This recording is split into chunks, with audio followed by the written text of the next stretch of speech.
Good morning, student. We are going to teach you the topic electrostatics and the chapter is electric charge and electric field. और सब topic इसमें जो हम लोग आज पढ़ेंगे electric charge and inertial mass.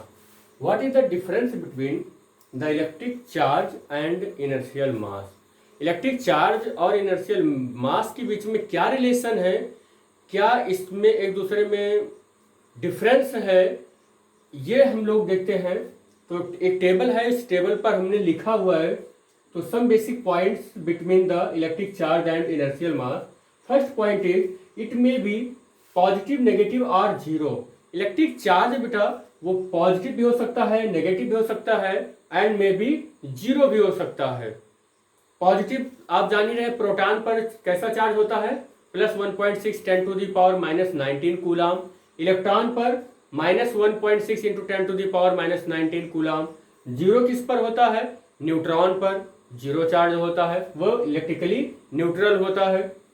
But in this reference inertial mass is it be always positive. Mass कभी negative नहीं हो सकता है. जैसे कह दें माइनस 10 किलोग्राम वेट, नहीं, ऐसा कभी पॉसिबल ही नहीं होगा. मास कभी नेगेटिव नहीं हो सकता है, कभी जीरो नहीं हो सकता है. मास it be always positive.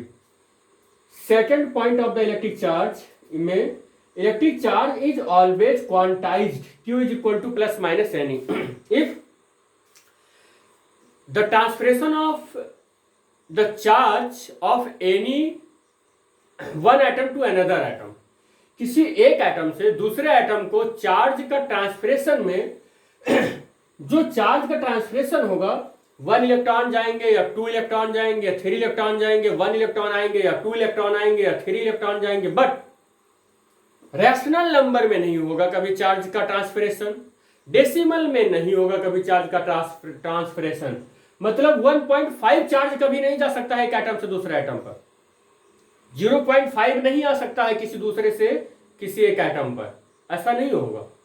कभी भी जाएगा तो क्वांटाइज फॉर्म में जाएगा, कंटिन्यूअस फॉर्म में जाएगा. क्वांटाइज का मतलब कंटिन्यूअस फॉर्म में जाएगा. इलेक्ट्रॉन एक एटम से दूसरे एटम पर जाएगा या आएगा तो एक एटम से दूसरे एटम पर कंटिन्यूअस में आएगा. मतलब 1e 2e 3e dot dot dot ne आएगा. जाएगा भी तो 1e 2e 3e dot dot dot ne जाएगा या आएगा. तो that is the quantise form of electric charge. Mass में क्या होता है, quantisation of mass is not at establish. Mass का ऐसा कोई क्वांटाइजेशन अभी रूल नहीं बन पाया है.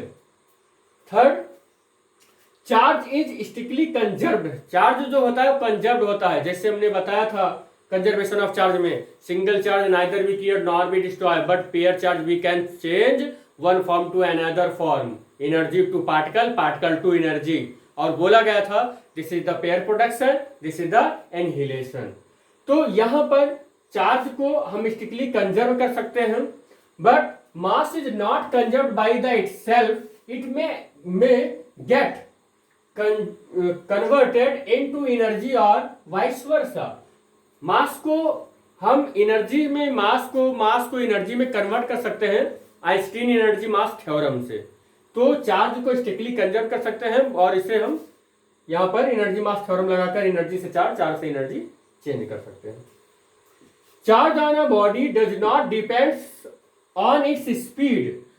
अगर कोई भी चार्ज हो बेटा, उसको चाहे जितनी तेजी से आप, चाहे जितनी स्पीड से आप मूव कराइए, इलेक्ट्रिक करंट धड़ाधड़ फ्लो कर दीजिए, लेकिन उसका कभी भी मास चेंज नहीं होगा. अगर इलेक्ट्रॉन है 9.1 10 to the power minus 31 kilogram होगा. प्रोटॉन है तो 1.67 into 10 to the power minus 27 kilogram होगा. इट मीन्स जो चार्ज पार्टिकल्स होंगे उनके मास स्पीड पर डिपेंड नहीं करेंगे, उनका मास कांस्टेंट होगा.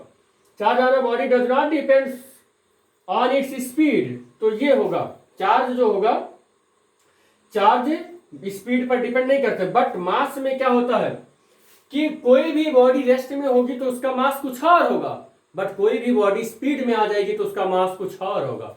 यानी कि जो मास होता है वो बॉडी के स्पीड पर डिपेंड करता है. तो यहां पर है mass of the body increases with its speed increases. अगर किसी भी बॉडी की स्पीड इंक्रीज हो गई तो उसका मास इंक्रीज हो जाता है। नेक्स्ट प्रॉपर्टी है electrostatic force between different charges में कैंसिल आउट। इलेक्ट्रोस्टैटिक फोर्स जो होती है वो डिफरेंट चार्जेस के में कैंसिल आउट हो जाता है। जैसे पॉजिटिव नेगेटिव, पॉजिटिव चार्ज मिला, नेगेटिव चार्ज मिलकर न्यूट्रल हो गए। तो यहां पर क्या है, gravitational force between the different bodies never cancel out. कोई भी बॉडी हो वो अगर उनके बीच ग्रेविटेशनल फोर्स है तो ऐसा नहीं कि इस पर ही ग्रेविटेशनल फोर्स लगा रहे उस पर ही ग्रेविटेशनल फोर्स कैंसिल आउट कर जाएंगे, नहीं, वो बैलेंस में होता है।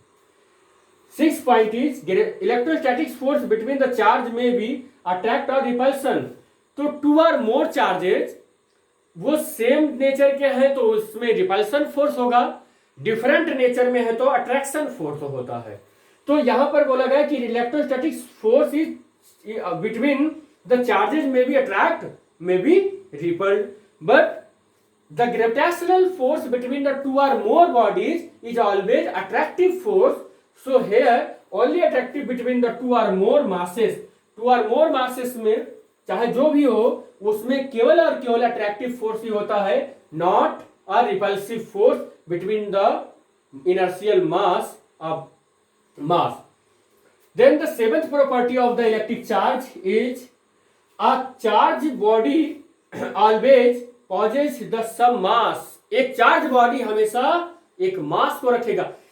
इफ हम बहुत देखें मतलब बारीकी से तो इलेक्ट्रॉन, प्रोटॉन और charge particles have a mass, some amount of mass. कुछ भी अगर नेगेटिव में भी है, कुछ भी है, लेकिन उसके पास नेगेटिव, सॉरी मास नेगेटिव हो ही नहीं सकता, कुछ भी है बहुत छोटा है फिर भी मास तो है ना।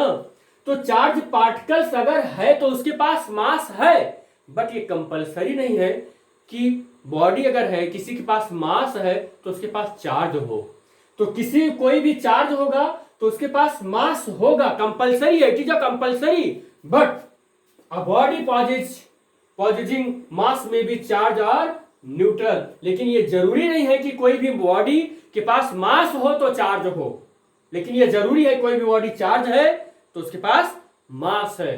तो this is the overall the difference और कह सकते हैं relation between the electric charge and inertial mass. Thank you बेटा, स्क्रीनशॉट ले लीजिएगा।